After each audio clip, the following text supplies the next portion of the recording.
परभणी, बीड, संभाजीनगर, जळगावपर्यंत या जिल्ह्यात दररोज म्हणजे 8 ते 14 सप्टेंबर दरम्यान दररोज भाग बदलत जोराचा पाऊस दुपारच्या नंतर पडणार आणि रात्रीपर्यंत भाग बदलत पडणार म्हणून हा अंदाज लक्षात घ्यायचा। त्याच्यानंतर परत एक सांगू इच्छितो 12, 13, 14च्या दरम्यान म्हणजे 12, 13, 14च्या दरम्यान अमरावती जिल्हा, अकोला जिल्हा, बुलढाणा, यवतमाळ, वाशिम, परभणी, जालना, संभाजीनगर, जळगाव म्हणजे 12 ते 14च्या दरम्यान जोराचा पाऊस पडणार आहे।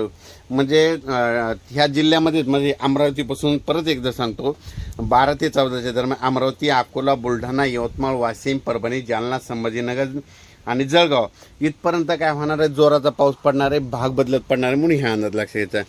त्याच्यानंतर विदर्भातल्या शेतकऱ्यासाठी सोयाबीन त्यांचं काढायला आलेले म्हणून विदर्भातल्या शेतकऱ्याला एक आनंदाची बातमी। विदर्भात 15 सप्टेंबरपासून वरुण राजा विश्रांती घेणारे, रजा घेणारे ज्यांचं सोयाबीन काढणीस आलेले तुम्ही काढायचं आणि लगेच दुसऱ्या दिवशी हडकल्याच्या नंतर तुम्ही तुमची ओळख घ्यायची म्हणून हे लक्षात घ्यायचं। पश्चिम महाराष्ट्रामध्ये 10 सप्टेंबरपासून वरुण राजा विश्रांती घेणार आहे म्हणून त्यांच्यासाठी आनंदाची बातमी।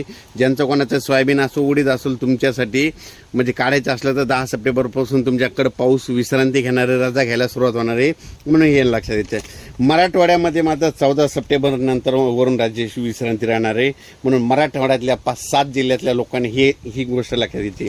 13, 14, 15च्या दरम्यान आता राहिलं उत्तर महाराष्ट्र, नाशिक, धुळे, जळगाव म्हणजे 13, 14, 15च्या दरम्यान नाशिक, धुळे, जळगावकडे जोराचा पाऊस पडणार आहे म्हणून त्या नाशिक भागातल्या शेतकऱ्यांनी हे देखील अंदाज लक्षात घ्यायचा।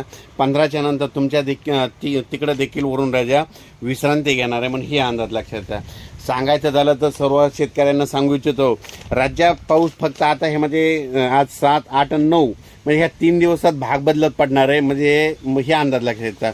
पण काही भागामध्ये ना 10च्या नंतर विश्रांती घेईन, काय भागामध्ये 14च्या नंतर विश्रांती घेणार आहे म्हणून हा अंदाज लक्षात घ्यायचा।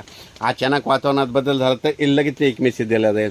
पण राज्यामध्ये सर्व शेतकऱ्याला सांगू इच्छितो 15 सप्टेंबर नंतर राज्यात वरुण राजा विश्रांती घेणार आहे। ज्यांचं सोयाबीन काढायचं आला असं तर त्यांनी काढून घ्यावे। लातूर भागातलं सोयाबीन बऱ्याच ठिकाणी काढायला आले म्हणजे जवळपास अहमदपूर भागामध्ये तिकडे गेल्याच्या नंतर पाहिल्याच्या नंतर तिकडले देखील सोयाबीन काढायला आलेले म्हणून सर्व शेतकऱ्यांनी तुम्ही तुमचं सोयाबीन काढा आणि लगेच झाकून ठेवा। परत पुन्हा जर पावसात वातावरणात बदल झाला तर परत एक मेसेज दिला जाईल। धन्यवाद, थांबतो।